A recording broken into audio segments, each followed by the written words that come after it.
Well, good afternoon. If it's Tuesday, wait a minute, not Tuesday today. It's Thursday, 2:30 rather than Tuesday, 12:30. What's going on here? But it's still Tips with Michael here live in the StreamYard studio.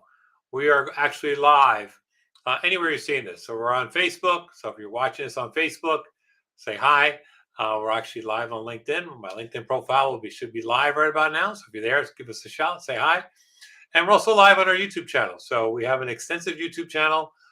We have over 100 of these Mondays with Michael's, Tuesdays tips out there in all kinds of different areas, from supervisory skill, leadership skills, teamwork, some compliance training over the years, some thoughts during the COVID. So go out there and check them out. Follow us, give us a subscribe over there, and please continue to send me your emails. I do get emails from time to time from our viewers on different questions around leadership skills, supervisory skills, HR compliance, going back to work, some things that we're hearing from our clients we may be able to help you out with. So just give us a shout.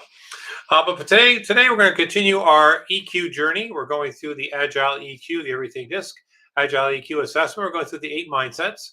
We work with a lot of leaders. I really love this tool. We talk to leaders about their ability to stay in their quadrant, to do things they really do well. That's great. But to also stretch, how to go read the room, if you will. We've heard a lot of this recently. Read the room. When you're reading the room, whether that room is with just one person and whether it's virtual, whether it's a small group, whether virtual or in the office, or if it's a larger group, reading the room. What are the emotional needs of the situation you're in, the group you're working with, the group you're leading, and how do you adapt your behaviors based on that particular need? So we've been going around the circle of the mindset. We've done dynamic, outgoing, empathizing last week. Today we're going to do receptive. So for those of you who know this model, receptive is in that lower right hand S quadrant. It's right there in that on the people side of the axis, and it's on the listening side of the axis for those on the top who enjoy talking. So I'm going to go through just some general observations about that particular mindset and then give you some tips. So the general mindset, if you're taking it from the book, staying open to others' ideas, being willing to compromise or set aside your own needs and perspectives. And a lot of leaders I work with who are top of the disc circle have a difficult time with this, right? They have a difficult time with setting aside their own beliefs and needs and putting the needs of others before the needs of yourselves. So there are a couple of tips I'm going to give you today for those of you who may be outside of this quadrant. So when you get in this quadrant, what are the behaviors that you want to do to be successful in being receptive as a leader? First thing you need to do, and I work with leaders all the time on this, is improve your listening skills.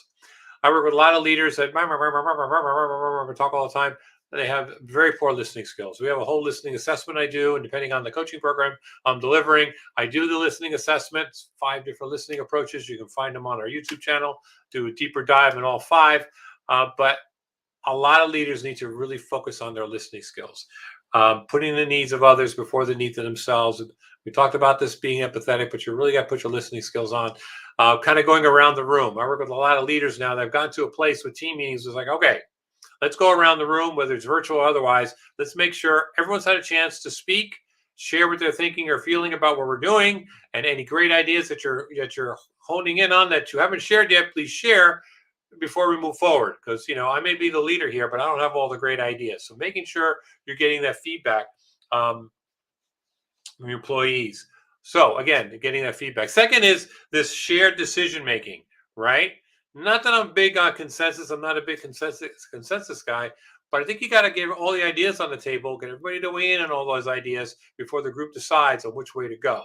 Now, when the group decides on which way to go, there may be some folks not really happy about that decision, and that's okay, because not everybody's going to be happy with every team decision, but they'll feel better about it if they had a chance to actually weigh in, to talk about their options. So if I had a chance to express myself, even if I got shot down, I'm more apt to buy into the group's idea. And then revisit your assumptions. I'll say this, I hear, leaders I work with sometimes think they're always right about everything. And I'm here to tell you, it's not true. It's not true. You're not always right about everything. So don't follow your assumptions. revisit your assumptions, and get other feedback from other people. Be receptive to feedback, not only from those inside the group, but be receptive to feedback from those outside your group and even outside your organization. Be a good networker outside your organization. It will help. So accommodating the needs of others, be open to others' ideas, be a peacemaker, be receptive. So those are the behaviors we're looking for this time in being receptive. This takes practice for a lot of leaders I work with. This whole being receptive takes a lot of practice. So we work on specific behaviors, and I do give homework. I give some homework assignments to leaders I coach in this area, and they come back and talk about it. So that's receptive. So we are going to go back to Tuesdays next week. I was on the road for a couple of weeks with a new client doing some leadership development work offsite.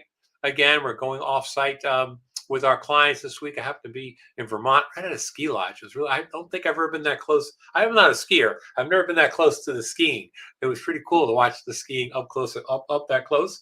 But where I'm back on the road, we are doing a lot of people who do what I do are back on the road. So we are doing some leadership development offsite retreats for clients. But next week we'll be back on Tuesday, and we'll be talking about composed, how to stay composed. And again, I work with a lot of leaders. This is their sweet spot. They're just calm, cool, collected in these situations. They don't get rattled. I work with a lot of other leaders that get rattled about everything. So we're going to talk about being composed next week. We'll be back on Tuesdays. Go check out our YouTube channel. Give us a subscribe. Give us a like wherever you're seeing this. Send me your feedback. This is Tuesday's Tips with Michael, live here on Thursday from my home office basement. Make it a great weekend, and we'll see you next Tuesday. Bye-bye.